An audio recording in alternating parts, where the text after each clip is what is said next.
Reinvent yourself. Welcome to the Disrupt Everything podcast series with Isra Garcia. The opportunity to live in a permanent state of reinvention and change as change happens.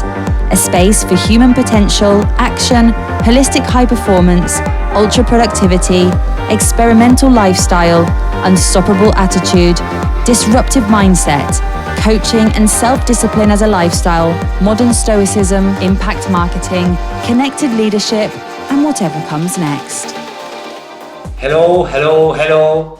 This is Isra Garcia, and you are listening Disrupt Everything podcast series, a web series. It's a podcast where disruption meets disruptors like our next guest. It's a podcast about standing out, a podcast about exponential growth, a podcast about peak performance, a podcast about optimal performance, a podcast about leadership, a podcast about changing what really matters, a podcast about doing good, about doing things that make you proud. It's a podcast about virtue, which is a non-common thing today. It's a podcast where people give us their best to make an impact. It's a podcast for making a ruckus. And today, I want to quote, "You get what you celebrate," from our next guest. He's a ruckus maker. And you have it here in Disrupt Everything podcast series, Frank Blake. Frank, welcome to Disrupt Everything podcast series. Thank you so much, Isra. I'm so looking forward to this. We've been in touch for years now, so it's great to be doing this. Let's go for the intro. Take action during every day of your life. You're listening to the Disrupt Everything podcast series with Isra Garcia. Who is Frank Blake? Frank served as a chairman and CEO of the Home Depot from January 2007 through November of 2014, and then as a chairman through January 2015. Frank joined also the Home Depot in 2002 as Executive Vice President, Business Development and Corporate Operations. Frank also previously served as a Deputy Secretary for the U.S. Department of Energy. Prior to that, he served in a variety of executive roles at General Electric, including Senior Vice President and Corporate Business Development. Frank's public sector experience goes beyond that. Also includes having served as General Counsel for the U.S. Environmental Protection Agency and also Deputy Counsel to the Vice President George Bush, and also law clerk to Justice Stevens of the U.S. Supreme Court. Frank serves on the board now. Actually, Frank serves on the board of directors of the Georgia Aquarium, Procter & Gamble, Macy's, and is currently serving as the chairman of the Delta Airlines board. Additionally, he sits on the board of trustees at Agnes Scott College, and he holds a bachelor's degree in Harvard University and jurisprudence degree from Columbia University School of Law. Frank is also the co-creator and host the podcast called Crazy Good Terms, a place to tell inspiring stories about people who do amazing things for others. And also, as a change agent as he is, he creates social movements for social good and for those people in need. This is Frank Blake, a ruckus maker since the early beginning. Frank, welcome again to Disrupt Everything podcast series. What a delightful experience to have you here. It's such an honor to have you and to ask you some questions and share with us your knowledge, experience, and wisdom. It's an honor to be with you. And what a great introduction. That's terrific, Isra. Really appreciate it. Thank you. And sometimes I have to say, apologize for my rusty English. Sometimes your English is terrific. Your English is rusty. This anecdote, it was in Manchester when I was working there. So I was trying to communicate with a woman, and she said, so I love your rusty English. And I said, what a beautiful way to say that my English is crap. Yeah. No, you've got great English. You've got great English. Frank, with such an amazing career and really involved in a really impactful positions, and the podcast, the doing good for other people, that is really also a strong way, a strong path in your life.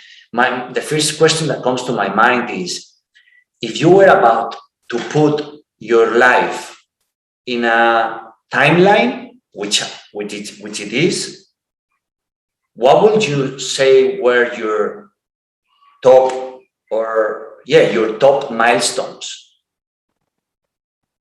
The top milestones in my life. So I will blend professional and personal. Yes, please.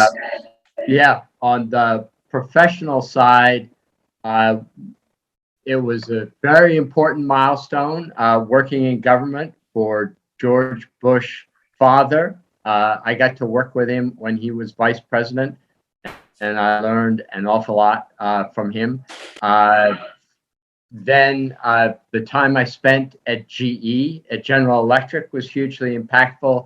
It ended with my being a direct report to Jack Welch. Talk about someone who disrupted everything. That was sort of his mode, and an amazing learning experience. In between GE and becoming CEO of the Home Depot, I went through a personal set of issues. I got divorced and remarried, and I married truly the love of my life, and that's hugely important on my time. And I'm blessed to have both of my children who live near me here in Atlanta, Georgia, and as well as stepchildren and 7 grandchildren. So they're a very important part of the timeline.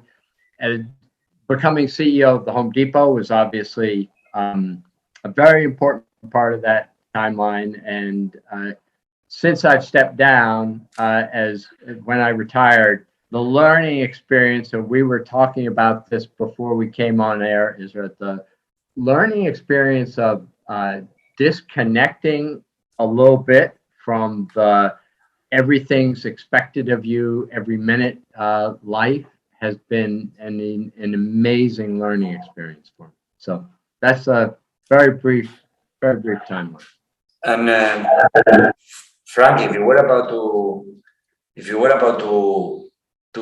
say the highlight experience or learning from each of one of these milestones, what will it be? What will be the key learning from George Bush father, working with Jack Welch, married? So I'll start with George Bush father, because I learned something that became kind of definitional for me. It was hugely important for me when I ran Home Depot. So one of the great things about working in the vice president's office, at least here in the United States, is it's a small office. You get to see how the person actually works and interact with it. And George Bush would come in every day, start the day in the office. And now, mind you, this is before the time of computers, so people were still doing typewriters. And he would come in, and every day he would start by doing typewritten notes to members of his staff, to people that he knew, to people around the world. And he had this incredible network that he developed through these handwritten, well, they weren't handwritten, they were typed notes, but that he typed them because there were always misspellings and the thing wasn't perfectly lined up and everything. And when you were, as a staff person working for him, when I got a note from the vice president, it just, I felt, your metaphorical lungs swell up. You got more oxygen in you, more energy. You feel validated. And it was hugely important. And I learned from that. One of the things that I did at Home Depot, and I did it for 8 years through the whole time I was there, is every Sunday, I would spend half the day Sunday writing handwritten notes to our hourly associates at Home Depot. And we had a Oh. system where if people did something good, their store would send in the example to the district, and the district would send it into the region, and the region would send it into me. And I would sit down and I'd write this note saying, "Dear Joe or Jane, I heard that you did blank. Thank you so much. This sets such a great example for our company." And the power of that recognition, and it's funny because earlier today I was on the line with somebody, a friend of mine, who runs a company, and said, "I remember hearing you talk about that. I started doing the same thing, and it's the most important thing that I do, because I've got this big organization, and how do I show people that I care? How do I give them some part of me to relate to?" Anyway, I could go on and on about this. This is, I think, the most under-exercised muscle that leaders have, is figuring out how they make that direct connection with the people who work for them. So that I learned from George Bush. Jack Welch, I learned, and I can tell from you, Isra, so the thing about Welch was he was all energy. There was no downtime with Jack.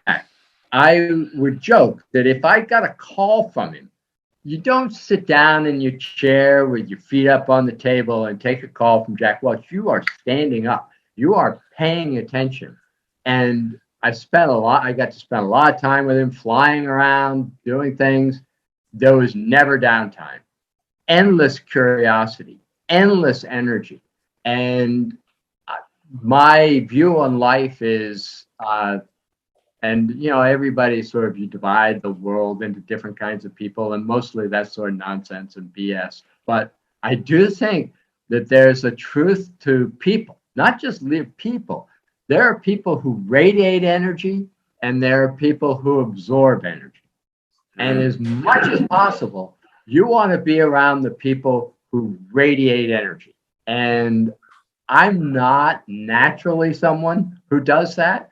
But boy, I learned it from Welch, that at least in a leadership job, that's your job. You are supposed to be radiating energy and direction for the folks around you. And just generally in life, when you start thinking, who do I love being around? It's those people with high energy who are going out, and I mean, as I say, I could tell that immediately from you, but I learned it from Welch, and I learned how important that was. And I'll go just to my wife, because she gave me the best example I've ever got, best advice I've ever gotten in my life. When I got the call from the Home Depot board of directors about being the CEO, I said, you really need to think about this for a day, because I'm not sure I'm the right person. I don't have a lot of retail experience, and this is, you know, the country's #2 retailer. And I've got to think about it. I've got to think, am I able to do this? Do I have the skill set to do this? And so I'm wringing my hands, and I'm thinking about this, and I'm being very, you know, analytical and putting pros and cons. And at one point she goes, you know, this isn't about you. This is about 300,000 people. And don't make this all about you. Make it about them, and see how that changes your decision process. And it was the best advice I got. And so I put my wife Liz on that timeline. And I got lots of other things from Home Depot as that part. But from George Bush and Jack Welch are two leaders I learned an awful lot from. And I learned stuff from my wife every day. Frank, since you started in Home Depot to now that you're working in as a chairman for some companies and organizations, and also Delta Airlines, we were tackling about the challenges that we have to tackle right now. What will be the business highlights that you rescue that are applied for today, that can be successful for a today organization? Uh, so so the big there are lots of things that I learned at the Home Depot, and I see it now. Watching Ed Bastian, who's the CEO of Delta, do a great job leading Delta Airlines, and the same with David Taylor, who's the CEO of Procter and Gamble, doing the same at Procter and Gamble. I think there are lots of things that go to successfully running a company. How you allocate your financial resources, how you make your people decisions, are you making the right choice of who you've got on your team, and we could go through in detail on that. But and here I'll give the one-liner from Jack Welch because I think it nails it. And I'll give a little background on this. So when I became CEO of Home Depot, I gave Welch a call and I said, Jack, would you spend a day with me giving me CEO wisdom, CEO training? Just tell me what this job is about. And he was very nice. And I spent a day with him, flew down, met him. He spent the whole day. That was a fascinating day and learned a lot. And then every year I would spend a day with him. He'd put a day aside and I'd kind of ask my questions and learn from him. The final year, I asked him the question that I would have been scared to ask if I didn't know it was the final time I'd be asking him these questions because, it's sort of that sophomore, what's the most important thing question. So I asked him, what's the single most important attribute of a leader? What's the thing a leader most needs? And his answer shocked me because I had worked with Jack for years. He scared the crap out of me. He was just a, super smart, very aggressive, very in your face kind of leader. And so I don't know quite what I expected as an answer, but his answer was the single most important characteristic is generosity. And I think I expressed surprise, on my face. Gee, I didn't expect that as an answer. And so I said, why is that?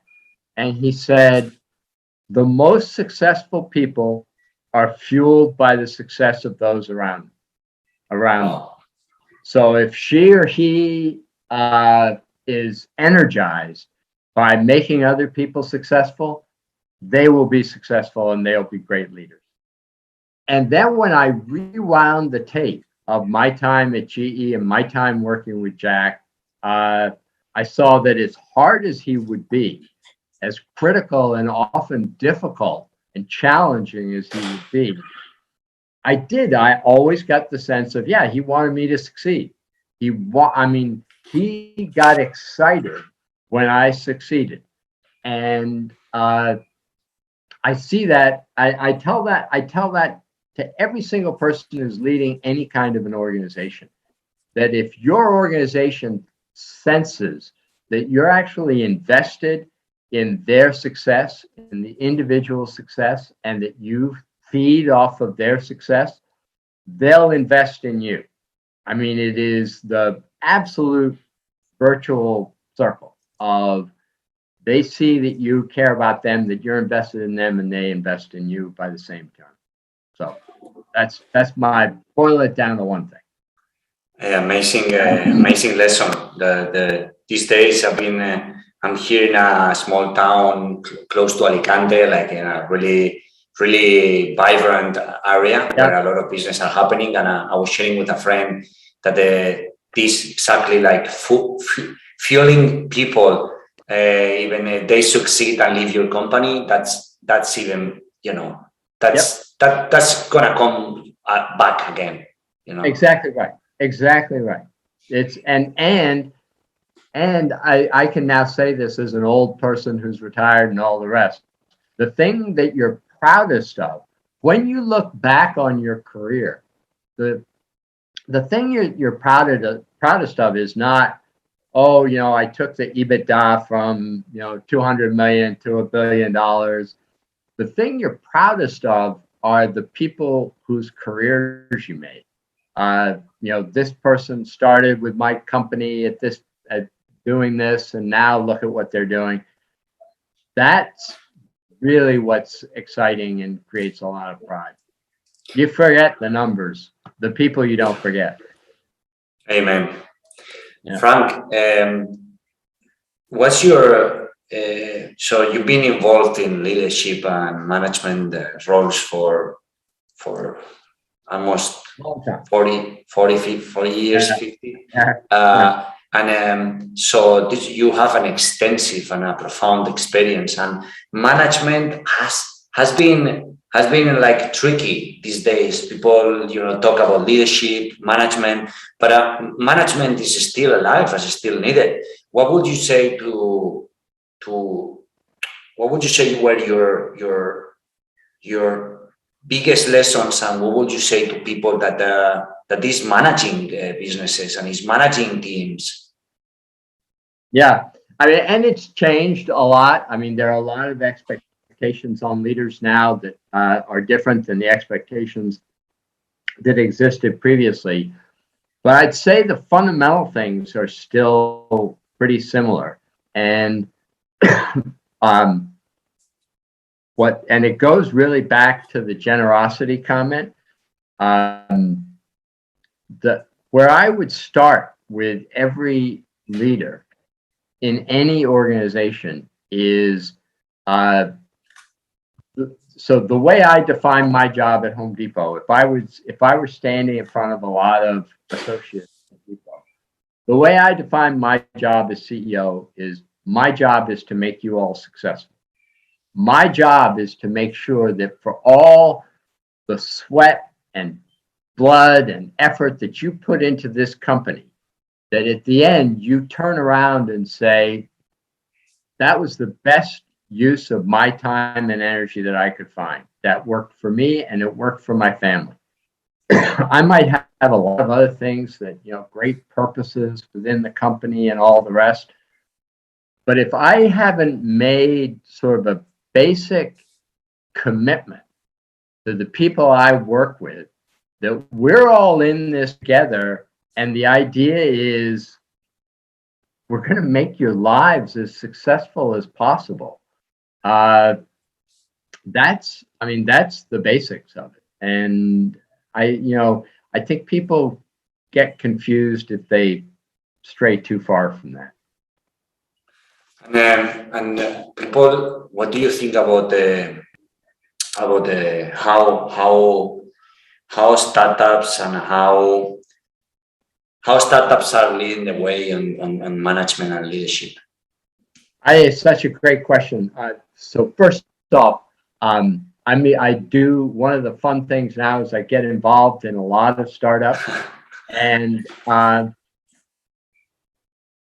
I could tell you that there's a really interesting difference that I see between the leaders of those startups who frankly, in some instances are just looking for a quick strike, and in other instances are really about their team and are really about building a team and doing something exciting within that team. And the quick hit things just are, it's not like they're never successful, but they feel very thin. While there's one startup that I'm working with that's just about to achieve a pretty significant exit, and the leadership team there is going out of their way to make sure that everybody involved benefits from it. And just as you said earlier, these things come back, right? The way you treat people, the way you build your business, you are building your character and your reputation in life, and it makes a difference. It makes a difference both for your first exit, and then your second exit, your third exit, and so on. Frank, you've been involved on doing good and celebrating good deeds with the podcast, and also the active campaigns you've been running. So why and what this brings you, and what has impacted you the most to start this movement? So the first thing I'd say is we just, if you're around people who do things for others and do amazing things for others, my first reaction tends to be, holy crap, that's amazing. Everybody needs to hear this. Look at what you've done. I just as an example, this most recent person that we featured on a podcast, was part of Bain, and he was having great success in Bain. And then he dropped all of that and is setting out with a very dedicated group that's focused on juvenile diabetes and how to address some of the issues associated with diabetes. But that radical commitment of life to helping others, I find so impressive.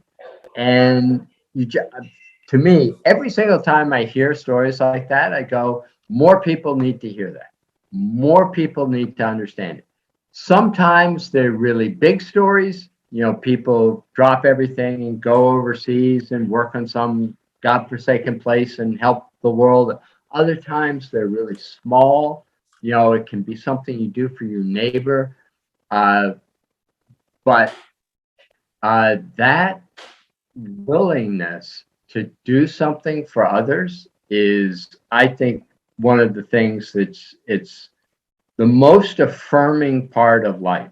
And every time you see one of those things, I want to go, that's exciting. That's as exciting. Can I give you one story just because it's such a powerful story? So people ask me from this podcast, what's my favorite story? And I don't expect your listeners to go back and go through my podcast, but there are a lot. We will share the podcast and the stories for sure. There are a lot of amazing stories, but my single favorite story we had, and it was very short. We didn't do a whole podcast episode, and you'll see why. The woman is now in her 70s, very elegant, wonderful woman. She grew up in very poor circumstances, and she was 2 or 3 years old and living in a tenement outside of Baltimore. I think it was Baltimore. And her mom leaves her alone with her sister and goes outside to the convenience store. And she and her sister, this woman and her sister, are playing with matches. And they light the couch on fire. And by the time the mother comes back, this woman, who's then 3 years old, she's on fire. She's wearing, whatever pajamas, and she's just getting badly burned. They rush her immediately to the hospital. And this, remember, is now 70-ish years ago, so a long time ago. And somebody gets on the radio and says, we are in desperate need of blood donations and skin grafts for this small 3-year-old child who's been in this horrible fire.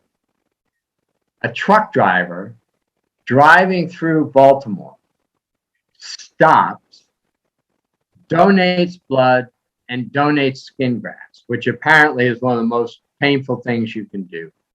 Gets back on his truck, rides out of town. And all I can say to something like that is, we don't know who he is. The woman doesn't know who he is. She's now, she is healthy. She had children. She lived a normal life despite the burns. And you just go, we need to be celebrating people who do, no recognition, no statue built of him. But my God, there are people like that around us every single day. That's humanity at its best. Exactly. Wow. I get goosebumps, man. Thank you for sharing. But it is exactly that. That is humanity at its best. And so every opportunity that we get to go, you know what, humanity at its, I love that. You captured it. Humanity at its best. You know what we are at our best? That's it. That's it. Is we're riding through, we drop everything, we help someone in trouble, and then we move on. When we become anonymous heroes. Yeah. Yeah. Wow. Exactly. It's so inspiring. Yeah. Let me turn on the light. Yes. Wow. I got really inspired. Yeah. Next challenge I'm doing. I'm gonna be raising funds also for a charity for the slums of Langa in South Africa. I did a 4-day Ultraman, which was a 4-day last year in September, in 4 days for this charity in South Africa. It's called Bridges for Music, that empowers the children that doesn't have resources. What drew you to that, Isra? Sorry? Why that particular cause? Because when I went there and I saw these children hungry for learning, because in South Africa, for example, football is in Spain, in Brazil, in Mexico, but there is music. So music and entrepreneurship, that's avoids them going into gang, drugs, and possibly jail or death. Yeah. And when I saw them dancing free, while other people, like children, were playing, and both sides, like skin people, and both, black and white people dancing. And I was a little child from a township of Langa in South Africa playing music in a corporate event. That was something incredible. And the possibility to give them, because we already built a school of so much donations from 2013 to here. The school is built. I had the honor to inaugurate the first program, the first educational program, and it's thanks for sharing. It just reminds me why we're here. God bless. God bless. That's terrific. Well done. Well done. Frank, how to dance with uncertainty in these times? How to dance? That's such a great question. That's such a great question. I do think, I think that it is, just as you say, that joy. And I mean, for me, when people ask on the podcast and the Crazy Good Turns, the thing that gives joy is exactly that. It's just what you were talking about, Isra. It's you see circumstances that you can change. You see people that you can support who are changing circumstances. And that's the dance comes from the joy, right? I mean, that's what you're dancing from. You're dancing from joy and energy. And I hope a lot of people draw, just as your example, I hope they draw joy and energy, seeing the opportunities change for people who otherwise would be in tough circumstances. And do you believe that what do we need for dealing with this uncertainty that these times are bringing to our businesses and lives? This one is impact one person's life. Do something positive for one person, and you'll see the joy and the dance. And there's a ton of uncertainty, but still, you can impact one person's life, and then maybe you impact another person's life. Maybe they go, "Oh my God, did you see what Isra did? That's pretty amazing. I'm going to do something similar. I'm going to support him in what he's doing." Got to start. And then the uncertainty isn't so important, right? Yeah, we're always uncertain. People are always uncertain, right? It's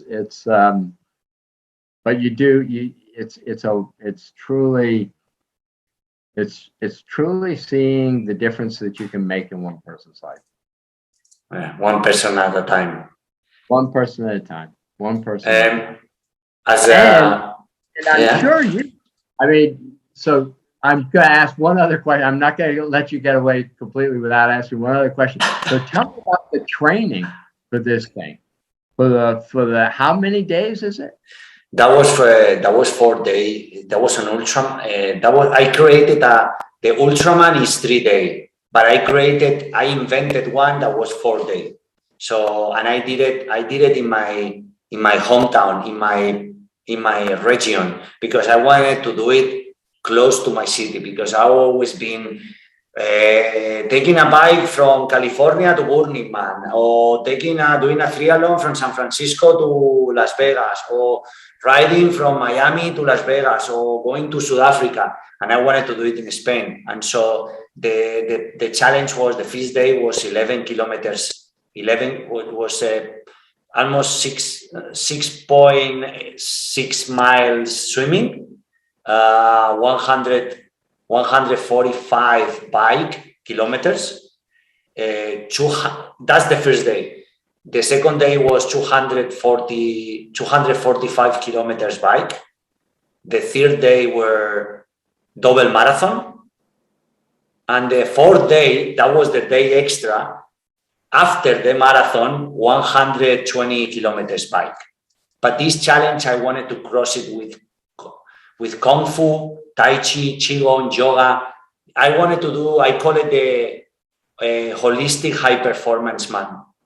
Like, because, wow, the human potential has 4 dimensions. This is what I'm working in. That's my method: physical, emotional, intellectual, and spiritual. So I wanted to demonstrate that without training long hours, I just train 1 hour a day for preparing this challenge only. But I try to equilibrate, I try to balance with meditation, fasting, a strong exposure to heat, to cold. And I cannot say that it was a really interesting journey. Only in the marathon, I was in pain, but then it was pretty affordable, I could say that. But the most important part that we raised almost 5,000, more than 5,000 euros that went straight. Thank you. Went straight to the cause. All right. So for that extremely difficult challenge to yourself, what did you learn? That it was that the human beings are more than we think we are a force of nature, like nothing else. Like, you working in yourself without ego for a cause that goes beyond you, and balancing yourself is kind of an unstoppable attitude or unstoppable being. That's what I learned. I learned, like, we can get beyond what we think we are, but we have to get rid of ourselves. Wow, that's impressive. That's very cool. That's very impressive. Thanks for asking, Fran. No, I think this is part of I liked your phrase, human beings at their best. Human beings at their best are showing we can do extraordinary things. I mean, and as you say, even more so with that, hey, I've got a goal here. I've got a personal goal of what I'm trying to show to myself, and I've got a goal of how to help others. And honestly, as you were describing what you were doing, I thought, wow, that sounds absolutely impossible. So sometimes we can go beyond our beliefs, and hopefully it creates a path for other people also. That's what you say, impacting one people's life, right? Yeah. Frank, let me ask you about, you have I ask these questions because I'm so interested in that. So your positions, your role, your work, your challenges, the problems you have to face. So I think one of the keys you've been as a leader, and as a leader that creates other leaders, persuasion and emotional intelligence is something that goes, I think, hand in hand. What's been your key learnings on persuasion and emotional My biggest learning on persuasion and emotional intelligence is, do you actually understand what the other people who are around you want to accomplish? I think leaders too often just assume that what they want is also what all the folks around them want. And that's often not the case. And the key to emotional intelligence is actually listen, ask, don't assume. People have different objectives than what you think, and they may not be your objectives. And I don't believe in charismatic people in terms of leadership. I think charisma only takes you so far.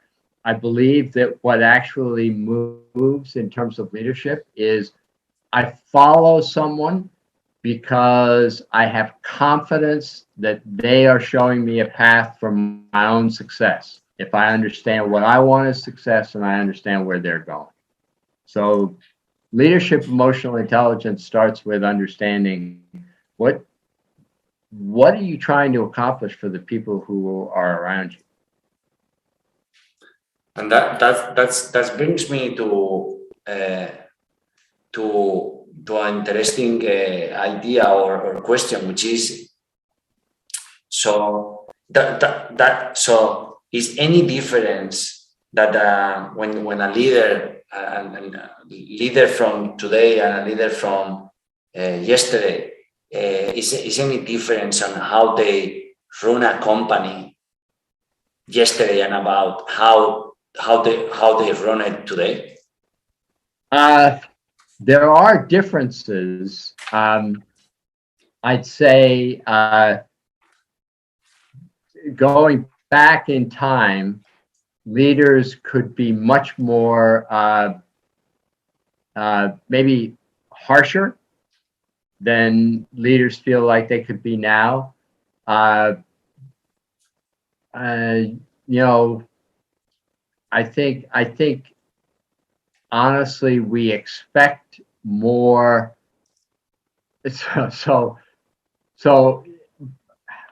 I think it's a superficial difference, but here's the superficial difference. As I was coming through businesses, if I said, Isra, you're my boss, and you say something, and I say something, and then Isra, my boss, says, 30 years ago, Frank, that's stupid. That makes no sense to me. Now, Isra would say, Frank, that's a really thoughtful question. That's really interesting. I don't think we'll be going that direction. Now, which is preferable? The answer 30 years ago that says, that's pretty stupid, we're not doing it, or the answer that says, wow, that's a really thoughtful question, but we're not doing it.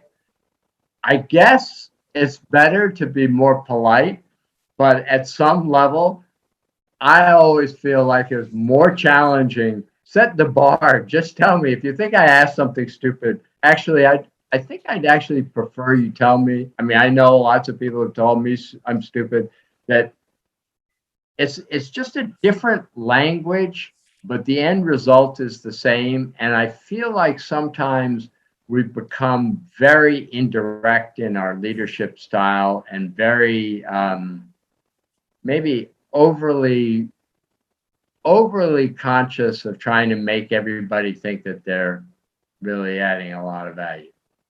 Yeah. Oh, wow. Really, really interesting. It's a nuance. It's a really interesting way to see it, because while you were sharing this, I was seeing clear images and moments that these were happening, and I was thinking, I would prefer that Tom just hit the road.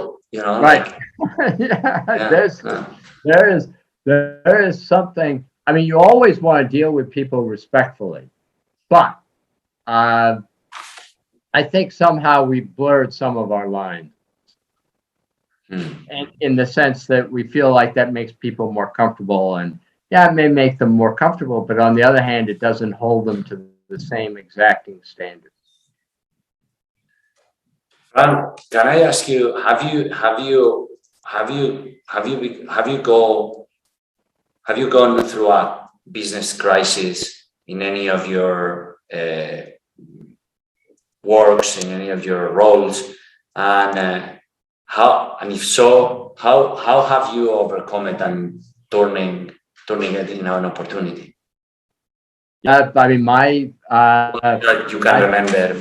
Yeah, no, my first 3 years at Home Depot were one crisis after another. I mean, I started as CEO right as the housing crisis began in the United States, and then I was the CEO through the Great Recession, where things were really tough, and I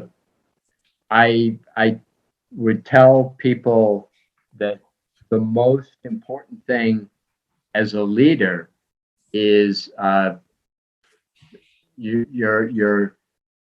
I always reference if you're familiar with the Shakespeare play Henry V, that there's a very famous speech that Henry V gives on the eve of battle when they're greatly outnumbered. And when you're in a crisis and things are going bad, my view is the most important thing that you're saying to your team is you are all going to look back on this moment and on the wounds you take now. They are going to be the scars that you're showing off 5 years from now. And everybody is going to wish that they had been in your shoes now, because when you're the most under stressed and it's the most difficult, that's when the success tastes the best at the other end. So I believe my son served in the military and fought in Iraq, and he said his battalion commander had a great expression, and his commander's expression was bonding through shared pain and sacrifice. Wow. And I think that is true in a business. When you go through a tough time, if you do it right as a leader, your team bonds because you're all you're sharing that pain, you're sharing the sacrifice, and again, you're fighting through this with an understanding that you're getting to a better place at the end, and that you're going to be proud of all the scars you're taking. Well, I sign. Where I have to sign, I sign, Frank. Frank, what's been your? We go now through more shorter questions. Okay. What's been your proudest social action or campaign? I'm actually the proudest of. I love my time at Home Depot.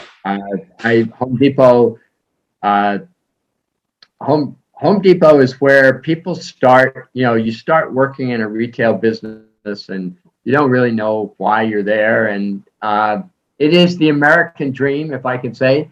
It's the American dream played out over and over and over again. Somebody starts as an hourly associate, and they end up, running big parts of the company. So very proud of that. It's an amazing company that way. Is any sorry. Yeah, I mean, the person who runs U.S. stores for Home Depot, she started as a part-time cashier in Florida. Wow. Yeah, and there's example after example after example of people who've made their careers. So very proud of that. I didn't create it, but I got the privilege of running it for 8 years. Frank, is any social cause or social good action that you've done or campaign that you are also proud of? Well, there are lots, involved? but there are lots. But I would say Crazy Good Turns is actually the overarching one, because to me, the recognizing and celebrating the people who are doing great things for others, that's my own passion. My own passion is just as you expressed, Isra. Say, here's the best of humanity. Let's talk about it. let's put it up on a pedestal. There's a lot of other things to talk about, but let's spend some time talking and celebrating about that, because that's what's wonderful about human beings. I'll make sure that I share the podcast in the show notes and in the bio and the description. What's been your most difficult challenge? The most difficult challenge in business that I had was I'm a lawyer by training. Lawyers, and I can say this fondly, lawyers are really boring. Lawyers like to talk gray. Everything is on the one hand or on the other hand and complex. And when you're running a business, and particularly you're running a business of 300,000 people, if you're talking gray, everybody goes, who cares?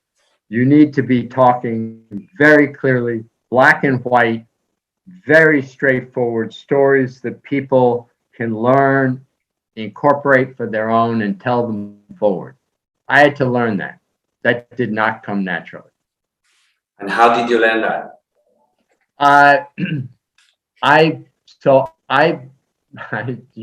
learned it from one of the people who worked with me, and we just got into the storytelling mode.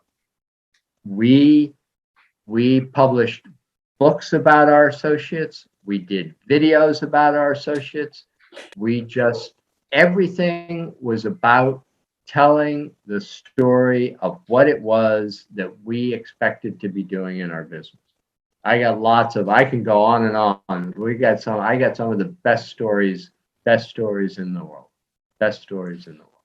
I give you a small example of what of my learning of the way to behave.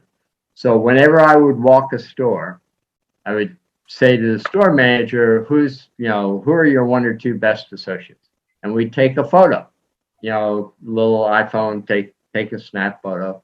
And I would say, I am putting this photo on the wall of my office.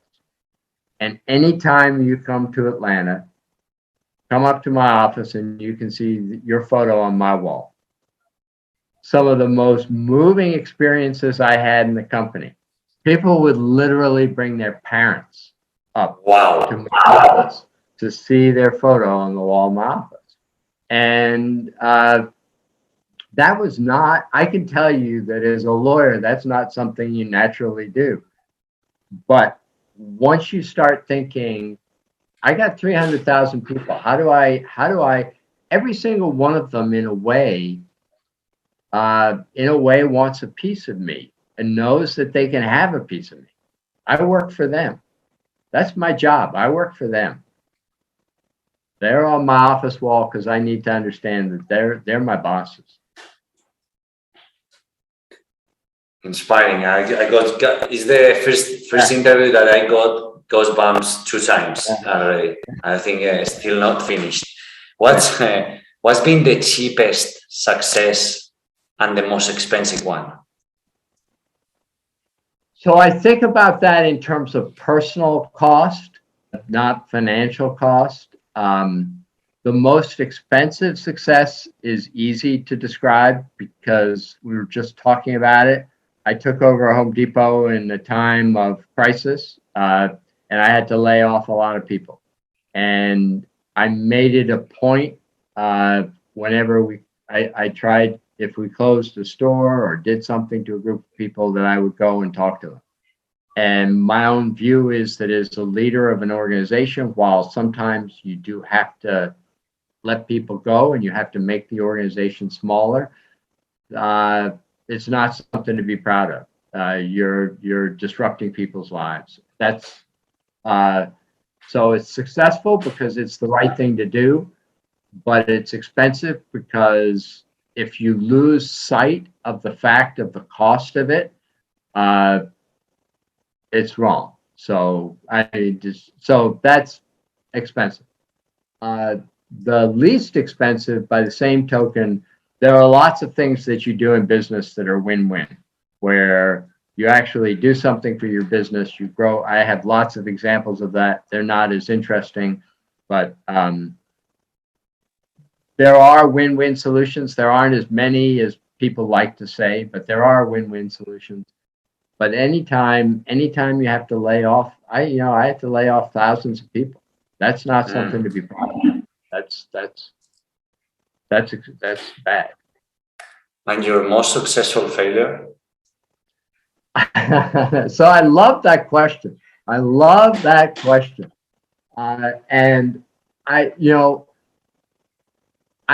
the immediate response I had to it, and I don't know that it's a great response, but I'll say it. My most successful failure was college, because I failed at college in the sense of I didn't learn a damn thing. I graduated with honors and all the rest of that, but I didn't learn a damn thing. It was successful because I went to a college that everybody's heard of, and everybody goes, yeah, check mark. That means he must be moderately intelligent. But when I rewind and I say, for all the resources of this organization, did I take advantage of that? Did I actually learn a lot? Was I alive with curiosity?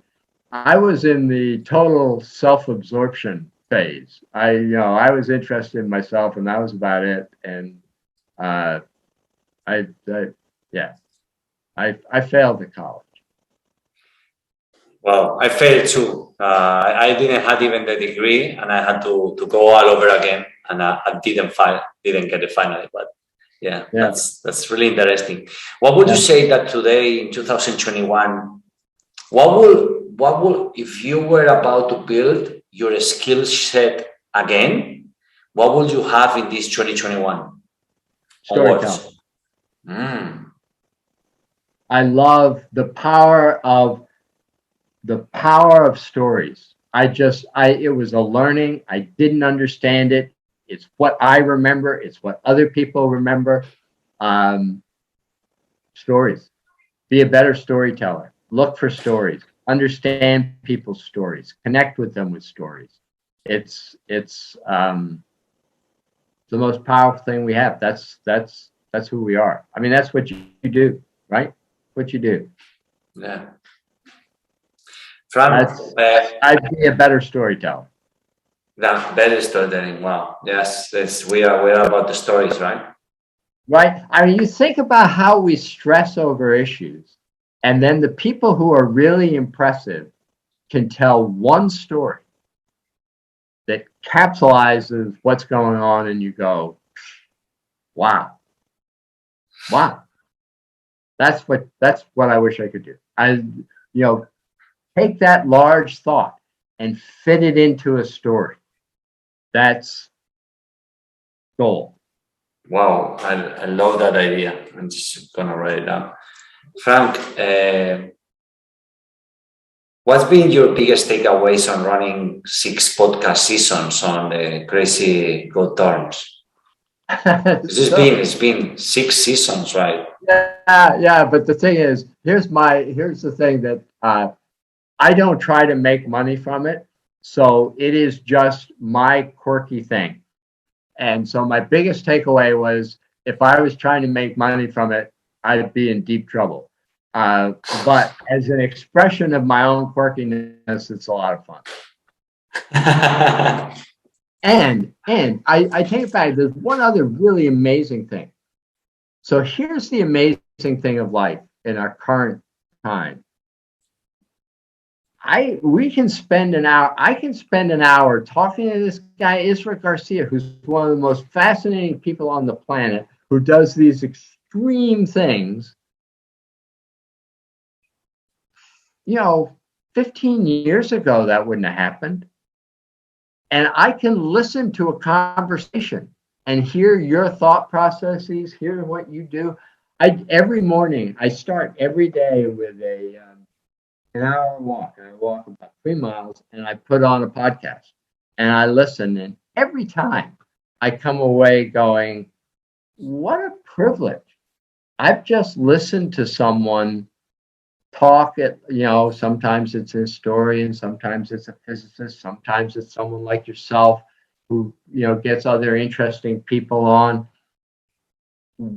Wow. boy, I mean, we couldn't do that 20 years ago. That's incredible.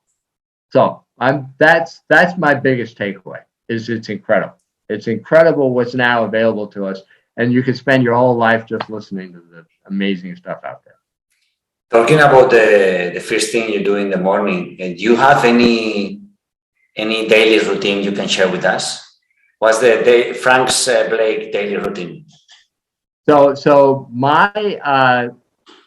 starts with the 3 mile walk, and then I usually I don't recommend this, but I take a book that I think is going to be difficult, but that I think I should read, and I try to read 50 pages of it when I get back from the walk, and some of them have been not worth it, and some of them you just go, wow, that was brilliant. I can't believe I hadn't read that book before. And then I get into my regular day. But yeah, I slog through 50 pages, and sometimes if I pick, like the book I'm doing now is The Decline and Fall of the Roman Empire. So I figured I ought to read this book, right? It's a classic. And I thought, but this is going to be miserable because it's really long. And at 50 pages a day, it's going to take me a month or more to get through it. But I'm going to do it. It's like you're a vet. And the book is damn brilliant. I can't wait every morning to get into it. It's just extraordinary. And so every once in a while, I hit one of those. A lot of the others are hard slogs, but. Is this a way to fight laziness or procrastination? Yeah. Laziness. This is my mental workout. I go to read something that I wouldn't otherwise read. I feel like it's going to be good for me. And every once in a while, not only is it good for me, but it's a blast. This recent one is a blast. Frank, so 2 questions to finish. This question would be: do you have any set of life rules that is for you is sacred, like your set of life rules? Yes. So it's not sacred, but it's what always comes to my mind. I like asking people what advice they got from their parents that's stuck in their heads. So the advice I got, or our family motto, at least coming from my mother, was never complain, never explain. And so I try to live that. Don't complain. Don't, if something goes wrong, don't explain. Just move forward. Don't complain. Don't explain. Not a very lofty set of rules, but that's it. No, sometimes simple is sexy, as I say. Yeah. No? There you go. There you Frank, go. what would be your advice or your message to anyone who is listening to this podcast to take action into something that you think is worth it? I'll start with the most basic piece of advice. Take the time in a day to say thank you to somebody that you wouldn't ordinarily say thank you. Express gratitude. Just get in the habit of expressing gratitude. You can't go wrong. You will never go wrong. You'll never go wrong. Just say something. Just say thank you. And it's surprising how few people do. Frank, is there anything else you want to add? Nope. This is such a great. I love the opportunity, and Isra, your wonderful questions, and this is a lot of fun. So, thank you. Where people can find you on the internet? So on Twitter @Frank Blake, and then Crazy Good Turns is the next best thing. I make sure I put both in the show notes. Frank, thank you, and I'm gonna follow your advice and express my gratitude to your kindness, your humanity, humor, personality, and also to make this possible and to give and share your vision of a lifetime and experience and wisdom. I wish you all the best. Keep making these ruckus, keep sharing the stories of people that is doing these things for other people, and then keep changing one person's life at a time. Yeah, I really enjoyed it. Thank you. And I love, among other things, I love the title of your podcast, because I think disruption, disruption is what we need. We need to be constantly disrupting ourselves. And it's when we do that disruption that we can look around and actually see new paths and be grateful for the things we've done in the past and grateful for the opportunities ahead. Disruption's a great force. It is. Amen. That's the best way to finish this podcast. Thank you, Frank. Thank you so much. Very good. Thank you for listening to the Disrupt Everything podcast series with Isra Garcia. You can listen to the podcast on any podcast platform or on isragarcia.s/podcast, where you'll find interviews with Seth Godin, Robin Sharma, Wim Hof, Kevin Kelly, Stephen Kotler, Joseph Ahram, Great Modern Stoics, Zen Masters, Shaolin Masters, Hollywood actors, New World sages, and many other disruptors, plus solo episodes with Isra. And the journey continues.